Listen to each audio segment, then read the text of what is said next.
Good morning students. आज नया chapter,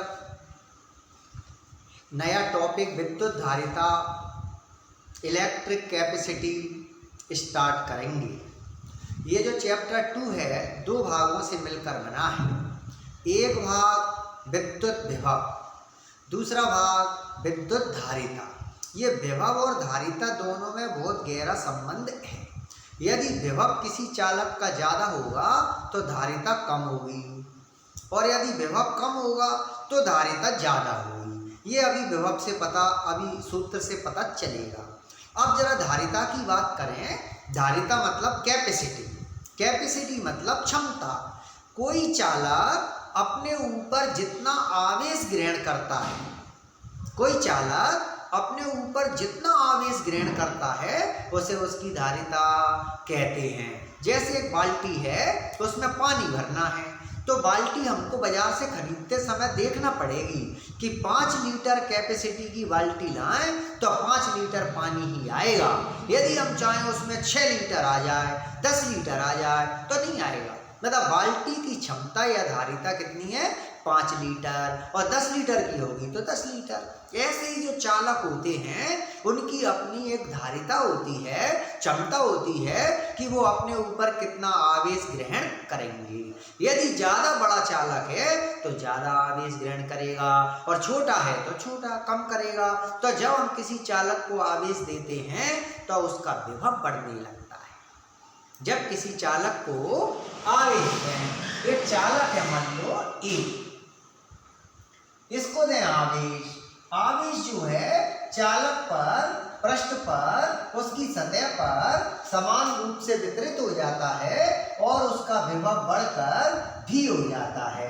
यदि आवेश ज्यादा देंगे तो विभव ज्यादा। ये विभव को प्रभावित करने वाले कारक में हमने पढ़ा था कि जब किसी चालक को आवेश देते हैं तो वो उसके विभव को बढ़ाता है।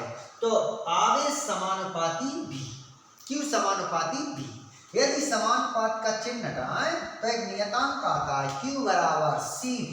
ये जो C है वो कहलाता है नियतांक, और इसको चालक की धारिता कहते हैं। जहां C एक नियतांक है जिसे चालक की धारिता मीन्स कैपेसिटी कहते हैं, इसका मान दो बातों पर निर्भर करता है: चालक के आकार पर और चारों ओर के माध्यम पर। चारों ओर के माध्यम पर। यदि हम इसकी परिभाषा बनाना चाहें तो ये जो अपना सूत्र है, समीकरण है, इसमें v को 1 मान लें। समीकरण 1 में v बराबर 1 होने पर यदि ऐसा हो जाए तो c बराबर q। C मीन्स धारिता और Q मीन्स आवेश। अब है इसकी परिभाषा, जो डेफिनेशन है वो अब बनेगी, बहुत सरल है। इसको सूत्र से बनाते हैं कि किसी चालक की धारिता उस आवेश के बराबर होती है।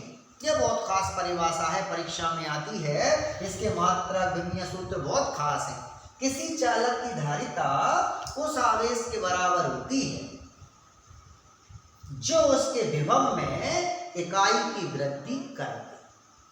किसी चालक की धारिता उस आवेश के बराबर होती है जो उसके विभव में इकाई की वृद्धि कर दे। मतलब जब हम चालक को आवेश दें तो उसका जो विभव है वो बढ़कर कितना हो जाए? ए, तो उसकी धारिता को क्या कहेंगे? C।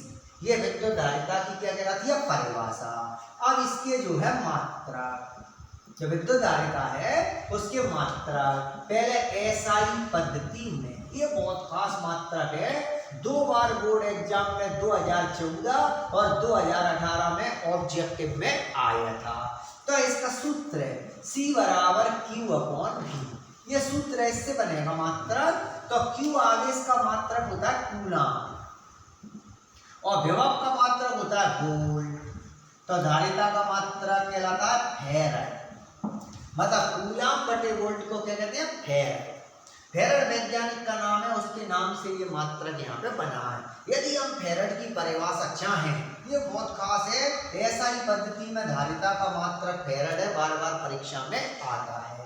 इसको कैपिटल F से प्रदर्शित करते हैं। यदि हम फैराड की परिभाषा चाहें तो किसी चालक को, जो चालक है, एक कूलम आवेश देने पर उसके विभव में 1 वोल्ट की वृद्धि हो तो उसकी धारिता 1 फैराड कहलाती है। यह फैराड की परिभाषा है जिसकी जरूरत पड़ती है। अब सीजीएस पद्धति में ये जो आवेश है इसके मात्रक को कहते हैं स्थैतिक कूलम, आवेश का मात्रक, और विभव का मात्रक स्थैतिक वोल्ट, स्थैतिक लगा देते हैं इनके आगे, तो धारिता का मात्रक स्थैतिक फैराड। सीजीएस पद्धति में यदि हम इसमें स्थैतिक फैराड की परिभाषा चाहें तो किसी चालक को एक स्थैतिक कूलम आवेश देने पर उसके विभव में 1 स्थैतिक वोल्ट की वृद्धि हो तो उसकी धारिता 1 स्थैतिक फैराड कहलाती है। यदि हम दोनों में संबंध बनाएं, काय में फैराड और स्थैतिक फैराड में संबंध, तो इसके लिए पहले सूत्र लिख लें। सूत्र C बराबर Q/V। अब यदि अपन इसके मात्रक लिखें तो इसका मात्रक तो है आवेश का कूलम, 1 लिख लें, और इसका 1 वोल्ट और इसका 1 फैराड। अब हमको ये पता है कि 1 कूलम में 3 × 10⁻9 स्थैतिक कूलम होते हैं, पहले पाठ में पढ़ा था, और 1 वोल्ट में 1/300 स्थैतिक वोल्ट होते हैं। ये इसी पाठ में हमने विभव के टाइम पर पढ़ा था। इनको यहाँ पर रख दें, ये जो दोनों मान है, तो 1 फैराड बराबर मान रखें 3 × 3 × 10⁻9 स्थैतिक कूलम, और इसका मान है 1/300 स्थैतिक वोल्ट। ये जो स्थैतिक कूलम है और स्थैतिक वोल्ट है, इसको तो कहते हैं स्थैतिक फैराड, और इसको ऊपर पहुंचा दें तो 3 × 10⁻9 और 300, इसको हल कर लें तो 3 का 3 में गुणा करें 9 और 2 जीरो और जोड़ दें 11, मतलब 1 फैराड बराबर 9 × 10⁻11 स्थैतिक फैराड। ये बहुत खास टॉपिक है, बहुत खास बात है। अब ये ना विमीय सूत्र और रह गया इसका, तो जरा विमीय सूत्र लिखें। सूत्र से बनता C बराबर Q/V।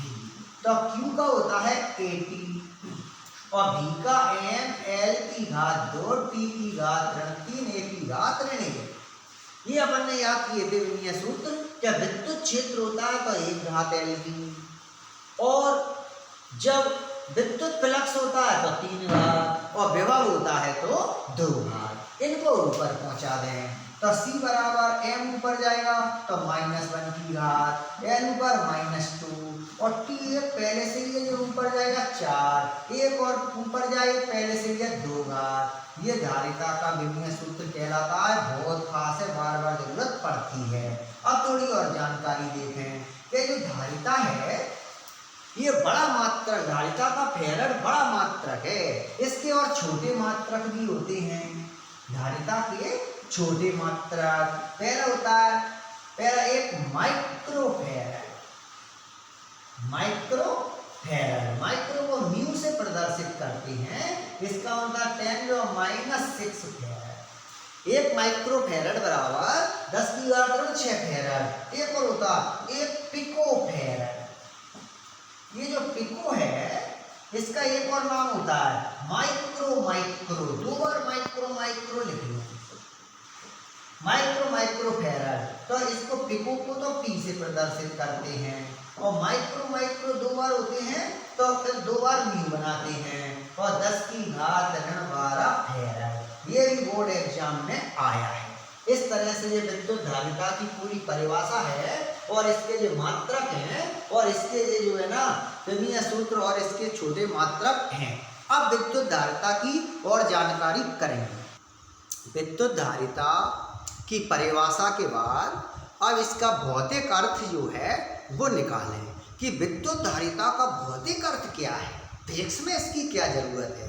तो किसी चालक की धारिता उसके अंदर आवेश एकत्रित करने की क्षमता को कहते हैं। जैसे एक चालक है, उसको आवेश दें, तो आवेश देंगे तो उसके ऊपर आवेश एकत्रित होता जाएगा।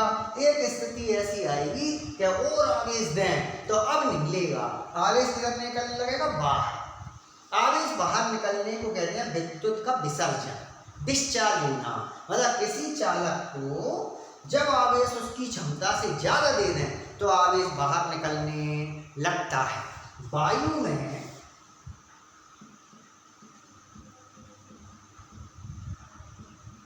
जो वायु है उसमें जब हम किसी चालक को आवेश देते हैं तो उसके चारों तरफ जो विद्युत क्षेत्र उत्पन्न होता है उसकी तीव्रता को वायु की परावैद्युत शक्ति कहते हैं। इसका मान होता है 3 × 10⁶ वोल्ट पर मीटर। मतलब विद्युत क्षेत्र की तीव्रता वायु में सबसे ज्यादा इतनी है। मतलब किसी चालक को हम आवेश दें और देते जाएं तो जब विद्युत क्षेत्र की तीव्रता 3 × 10⁶ वोल्ट पर मीटर से ज्यादा होगी तो फिर आवेश वो चालक नहीं लेगा और आवेश बाहर निकलने लगेगा। मतलब सबसे ज्यादा आवेश कोई चालक कितना लेगा कि जब उसमें विद्युत क्षेत्र की तीव्रता 3 × 10⁶ वोल्ट पर मीटर हो जाए, इससे ज्यादा होगी तो वो आवेश नहीं लेगा। किसी चालक की जो विद्युत क्षेत्र की तीव्रता, जो विद्युत क्षेत्र धारिता है किसी चालक की, वो चालक के आकार पर निर्भर करती है और चारों ओर के माध्यम पर निर्भर करती है, लेकिन वो चालक के पदार्थ पर निर्भर नहीं करती है।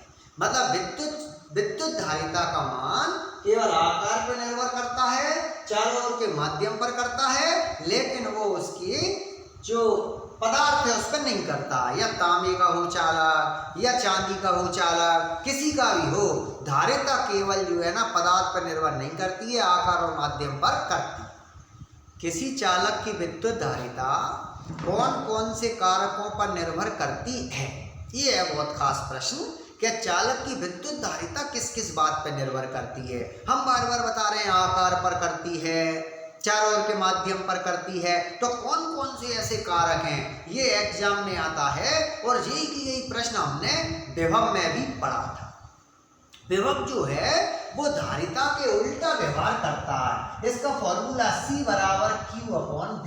यदि Q आवेश को नियत माने बदले ना तो C व्युत्क्रमानुपाती V या C समानुपाती 1/V। मतलब किसी चालक की धारिता उसके विभव के व्युत्क्रमानुपाती है, उल्टा व्यवहार करेगा। विभव ज्यादा धारिता कम, विभव कम धारिता ज्यादा। ऐसे किसी चालक की धारिता 3 बातों पर निर्भर करती है। पहले विभव करता था 4 बातों पर, इसमें एक हटा दिया, आवेश, क्योंकि आवेश जो है ना वो नियत है। तो जो विभव के 4 कारक थे उसमें से एक हटा दें, अब रह गए 3। तो 3 में से पहला है चालक के क्षेत्रफल पर, चालक के क्षेत्रफल A पर। कैसे करता है वो देखें कि जो क्षेत्रफल है चालक का A वो हो जाए ज्यादा, तो उसकी धारिता भी कैसे होती है, ज्यादा। हम देखें विभव में कैसे पढ़ते थे कि चालक का क्षेत्रफल होता है ज्यादा तो उसका विभव होता है कम, और विभव होगा कम तो धारिता कैसी, ज्यादा। डायरेक्ट में क्या देखा कि चालक का क्षेत्रफल ज्यादा, धारिता ज्यादा। दूसरा नंबर था चालक के आवेशित चालक के पास अन्य चालक की उपस्थिति पर, आवेशित चालक के पास अन्य चालक की उपस्थिति पर।